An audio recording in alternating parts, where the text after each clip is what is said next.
আজ 25শে বৈশাখ, কবিগুরু রবীন্দ্রনাথ ঠাকুরের জন্মদিন। আমরা আগে থেকেই ঠিক করেছিলাম যে অনেক বছর জোড়াসাঁকোর ঠাকুর বাড়ি যাওয়া হয়নি, সেই জন্য আমরা 12-13 জন মিলে ঠিক করলাম যে আজকে একদম সকালবেলা 6:30 7টার মধ্যে কবিগুরুর বাড়িতে যাব এবং সেই কবিগুরু, সেই রবীন্দ্রনাথের গান, রবীন্দ্রনাথের বাড়ির ওই বাতাবরণ, ওগুলো আমরা একটু উপভোগ করব এবং সেই ভাবের মধ্যে একটু বিচরণ করব। তো যাই হোক, খুব ভালো লাগলো। আমাদের কবিগুরুর ঘর দেখলাম যেখানে উনি জন্মগ্রহণ করেছেন এবং কবিগুরু যেখানে শেষ নিঃশ্বাস ত্যাগ করেছেন সেটাও দেখলাম। মন তো অবশ্যই ভারাক্রান্ত হয়ে গেল। সব কিছু দেখলাম, ঠাকুরবাড়ির স্মৃতি বিজড়িত অনেক কিছু দেখলাম। দেখে টেখে আমরা গেলাম সিদ্ধিবিনায়ক। সিদ্ধিবিনায়ক সত্যি আমার কাছে খুব ইন্টারেস্টিং লেগেছে এই জন্যে, কারণ জানতামই না এতদিন। আমরা জানতাম বোধহয় সিদ্ধিবিনায়কের মন্দির যেতে গেলে সেই মহারাষ্ট্রে যেতে হবে, মহারাষ্ট্র মুম্বাই। তো যাই হোক, যখন জানলাম সত্যি খুব আনন্দ আমাদের হয়েছে মনে, যে আমরা এখানেই কলকাতাতেই এবং এত কাছে আমরা সিদ্ধিবিনায়কের মন্দির দর্শন করতে পারবো।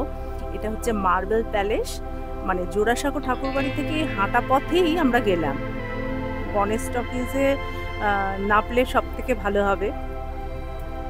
মেট্রো করে কোথায় নেমেছো তোমরা? মেট্রো করে গিরিশ পার্কে মেট্রোতে নামবেন।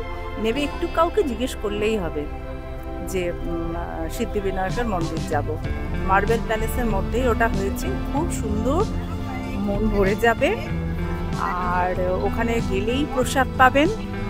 এবার ওইখানে দর্শন করে আমরা এবার গেলাম স্বামীজির বাড়ি। স্বামীজির বাড়িতে অনেক কিছু দেখলাম, 3D picture, light and sound, অনেক কিছু দেখলাম, মিউজিয়াম। সত্যি আজকে ভীষণ মনটা ভরে গেছে সব কিছুতে।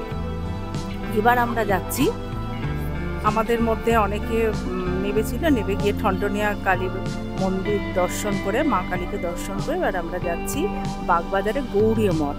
আরও গৌরীয় মঠটা যাবার আমাদের উদ্দেশ্য হলো, এখন তো চন্দনযাত্রা চলছে ভগবান শ্রীকৃষ্ণের, তো সেই দর্শন আমরা চন্দনযাত্রার মধ্যেই যেতে চাইছিলাম আর কি। তো সেই জন্য আমরা যাচ্ছি গৌরীয় মঠ। ওখানে মহারাজের কাছে আমরা আগেই প্রসাদের জন্য বলে রেখেছি, কালকেই। আমরা 13 জন যাচ্ছি, তো উনি বলেছেন 70 টাকা করে আর কি প্রসাদ।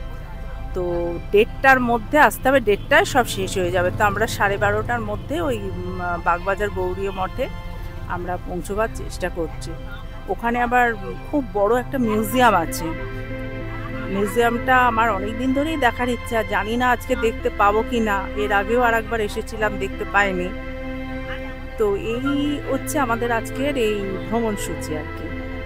এবার দেখি, আমরা এখন যাচ্ছি বাগবাজার গৌরীয় মঠ। ওখানে অবশ্যই বিগ্রহের ছবি তুলবে আমাদের পূর্বাশা। তো ঠিক আছে, আমরা এবার গৌরীয় মঠের উদ্দেশ্যে যাই।